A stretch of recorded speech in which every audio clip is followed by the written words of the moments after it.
Thank you. Ms. Adams, what's your response? Yes. Hi, good morning. Good morning. I just wanted to state that this is all a little bit of a surprise to me. I opened this paperwork on Thursday evening, and I honestly had no idea that there wasn't any attempted discussions from. Today is Monday, November 18th, 2024 at 9:08 a.m. Court will note the appearance of Ms. Podolsky. On behalf of the defendant, this matter is before the court on the defendant's motion regarding parenting time, Christmas parenting time, tax issues, and other relief. Ms. Podolsky, you are still muted, so I won't be able to hear you. There you go. Okay. Go ahead. You can proceed. Thank you, Your Honor. Starting first with the income tax exemption, the parties have language in their judgment of divorce which states that the plaintiff will claim one minor child each year, defendant will claim two minor children each year for the purpose of tax deductions on their federal, state, and local tax returns. And when their oldest is no longer eligible to be claimed, they will each claim one child. In the tax year 2023, plaintiff did not follow this provision in the judgment of divorce. She claimed all three children as income tax dependents. This caused my client great financial harm. This is something he relies upon, that he plans for. So we're asking the court to rectify this. We're asking that he be allowed to claim all three children as income tax dependents for tax years 2024, and then two children for tax year 2025. As it relates to this year's holiday parenting time schedule, and these two issues go hand in hand, my client is taking a trip to the U.S. Virgin Islands. He is taking the minor children with him. So we have outlined a proposed schedule for the 2-week holiday parenting time. That outline is in the motion. That is something that he has previously shared with his ex-wife. They just don't have a confirmation that those dates are acceptable. And so we're just seeking an order stating that he will have the minor children on those dates to be able to take that trip. Further, two of the children are under the age of 18. They do need passports.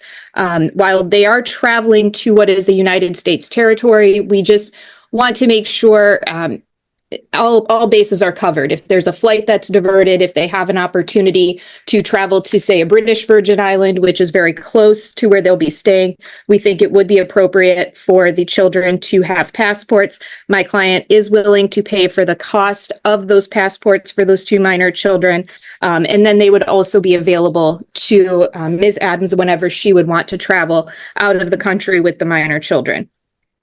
Lastly, Your Honor, as it relates to parenting time, the judgment of divorce does provide a schedule wherein Ms. Adams has the minor children 8 out of a 14-day period, with my client having the minor children 6 days in a 14-day period. They do have a specific provision regarding summer parenting time where each party is able to have 2 weeks of vacation time, and they have to let the other party know in writing 45 days ahead of time. Their other schedule is then exercised year-round. At this point, Your Honor, these children are 16 and 13. As I stated before, the parties do have an 18-year-old. The initial idea behind this schedule was the children were very young when the parties divorced, and there was actually language in the judgment that said they would specifically meet in no later than September of 2016 to look at modifying that schedule. When my client approached Ms. Adams about it, she said, nope, we're not making any changes. So we do believe her agreement to that provision was disingenuous at best. But now we've got a 13 and 16-year-old.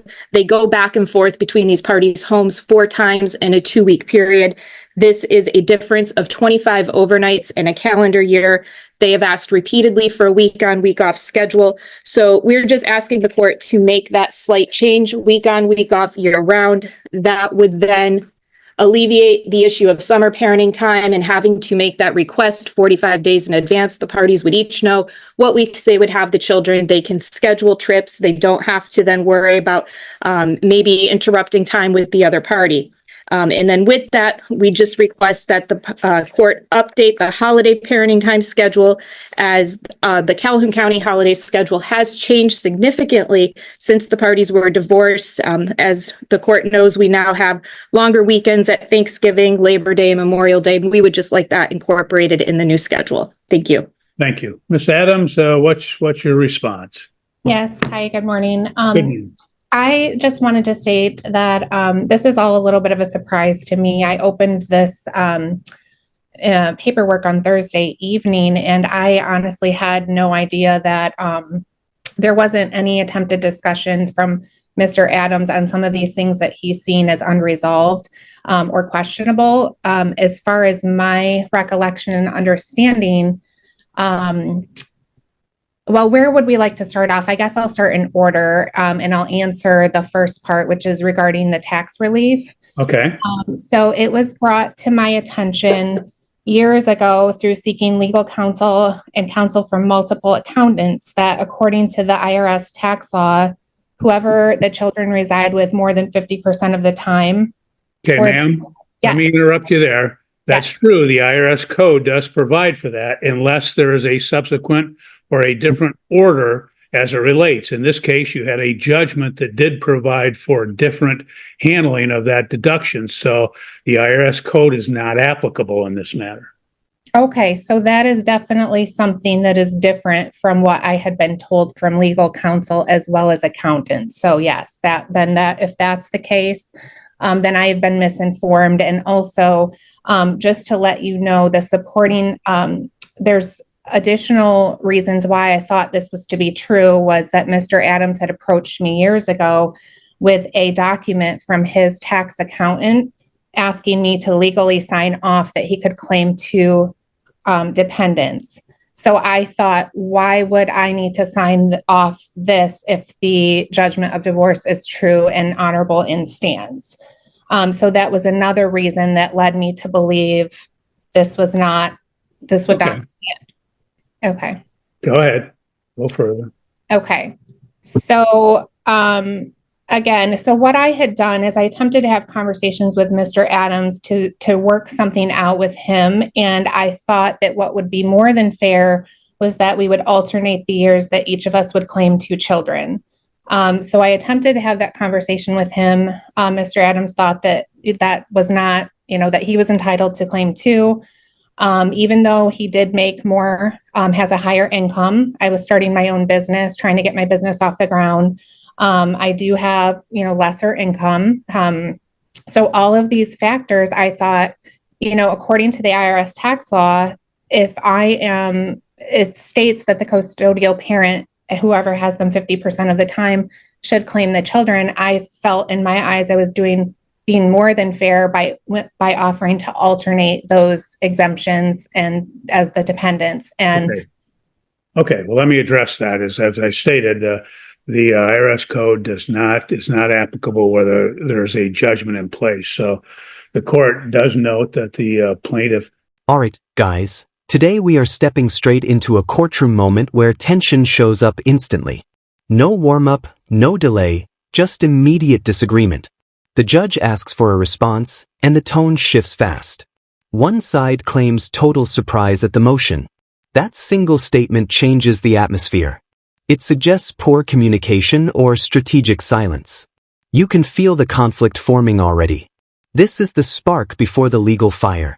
And it tells us this hearing won't be routine. In 23, claimed all three children when she was not entitled to claim all three children. As a result, the court is going to grant the motion as it relates, allowing the defendant to claim all three children in 2024, and then the two children in 2023, which would allow him and make him whole based on losing the exemption in 2023. Do you have any issues as it relates to the trip to the Virgin Islands, ma'am? no, I don't, Your Honor. I was surprised about this because we had correspondence via email about the trip, and I did not state that he could not get passports for the children.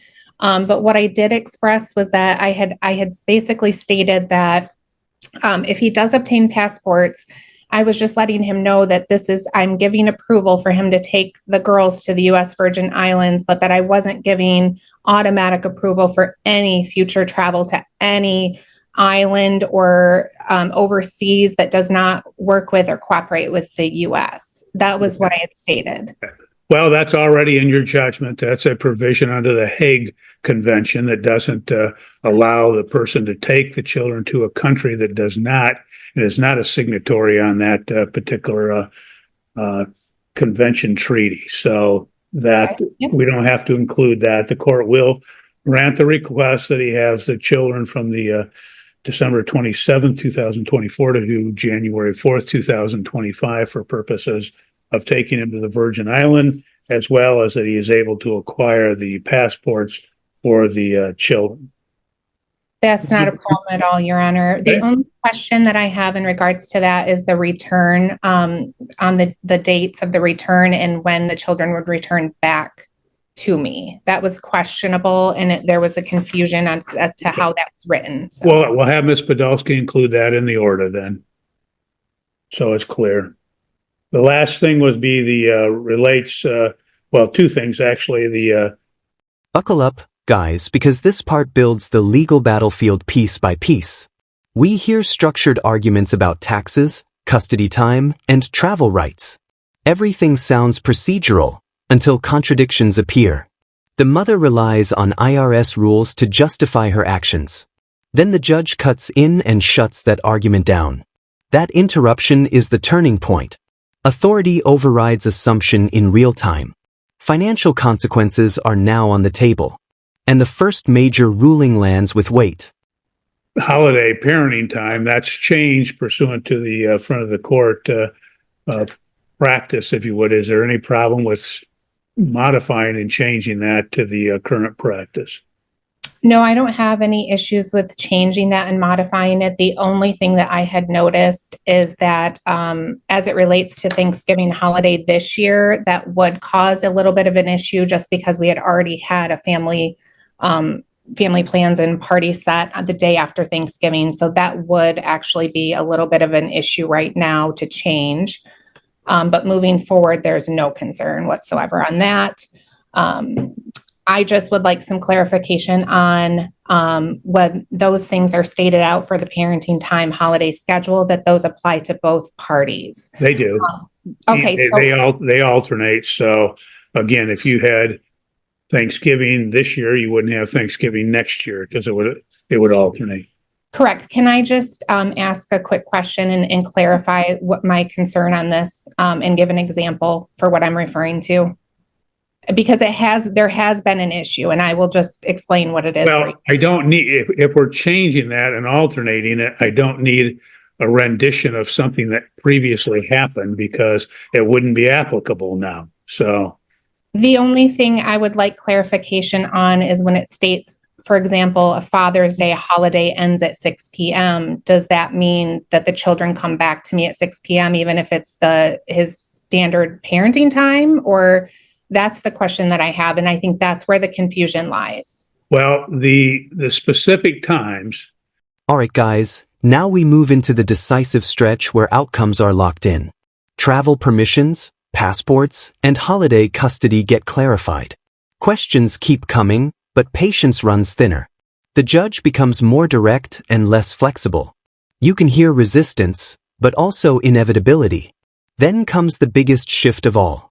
The parenting schedule is officially changed. Not suggested, ordered.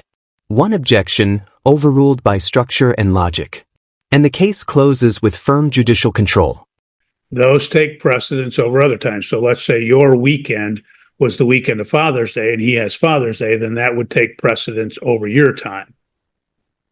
Correct. So I guess, again, I think where things have been muddied is that Mr. Adams has Sunday, Monday overnights standard for the children. And a lot of times that's where the holidays fall. So it's getting complicated. I just would like some clarification. No, it's not complicated. What happens is the specific parenting time takes precedence. So if it's his weekend, but let's say, for instance, you have, I'll just throw Memorial Day. You get Memorial Day, notwithstanding the fact that it's his weekend, because that takes precedence. So for example, if he has the kids overnight on Father's Day every year, the Father's Day does not stand for him because it says return at 6 p.m. Is that true?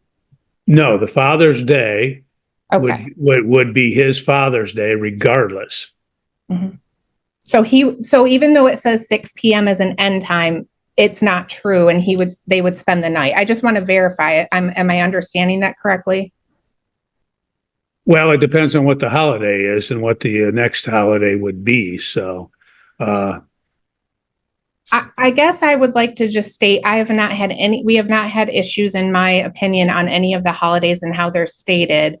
However, Mother's Day and Father's Day just seems to be an ongoing issue.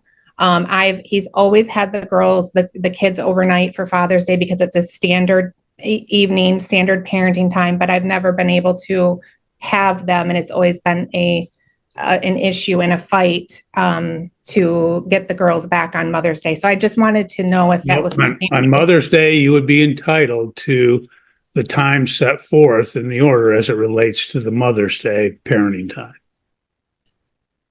Okay, and am I allowed to ask for an overnight request 45 days in advance? Well, that wouldn't be provided for under the order. You can ask for anything you want, but Okay. again, it's not. It doesn't apply. So if he denies that, then you wouldn't have him overnight on that day. Okay, so he just happens to get them overnight since it is his Correct. night. Correct. Okay, Correct. I just wanted to make sure I was understanding that properly. Okay. And what's the last thing is the request for, again, to change the parenting time to be alternating weeks rather than the schedule that's in place now. Yes, Your Honor, this is the first time this has come up. Okay, I don't care if it's the first time or the 10th time. I'm just asking you what's your response. Yeah, no, my response is that I don't think that it would be in the best interest of the girls at this time, since they have been consistently doing this for 9 years, to go ahead and change that up. And there has been no request or conversation at all from the girls to me, any type of communication about wanting to change the schedule. Okay. Well, it does appear that the schedule, when it was implemented, was obviously could be related to their age and not having to have them gone such an extended time. But the court does note in reviewing the motion that, in fact, it does provide, obviously not the consistency that could be provided on a straight schedule. And it requires that the kids would, again, be disrupted a number of times during the 2-week period, going back and forth. So the court is going to grant the request at this time. If there was, again, some problems in the future as a result of it, then I'll say, Ms. Adams, you have a right to file a motion. The court can address it at that time. So, Okay, Ms. Podolsky, I'll ask that you would prepare an order and submit it under 7 day. Thank you. Okay, thank you. You're free to go. Have a good day.